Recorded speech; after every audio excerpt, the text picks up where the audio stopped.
ఏంటి ప్రత్యేకత ఏముంటది అంటారు గాడిద నెత్తురు? మామూలుగా అది ఎప్పుడేందంటే బాడీ ఎప్పుడు గూడా దానికి అలవాటు ఉన్నోళ్ళైతేనే స్టామినా ఉంటుంది.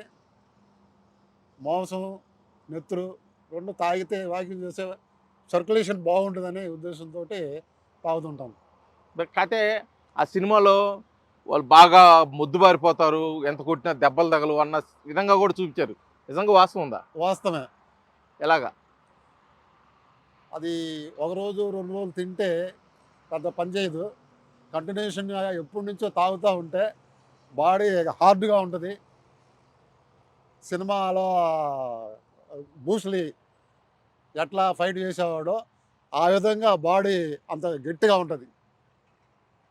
ముఖ్యంగా అసలు ఈ గాడిద నెత్తురు గాని, మాంసం గాని ఎక్కువ ఎవరు తీసుకునేవాళ్ళు? అది ఎక్కువగా చీరాల వాళ్ళు ఎక్కువగా తినేవాళ్ళు. ఎందుకని? ఇప్పుడు అది చెప్పటం అనేది పద్ధతి కాదది. ఇప్పుడు నేనుగా చెప్పడం బావుండదు. నా వరకు నేను నా బాడీ స్ట్రాంగ్ ఉండేదాని కోసం నేను తినేవాడిని.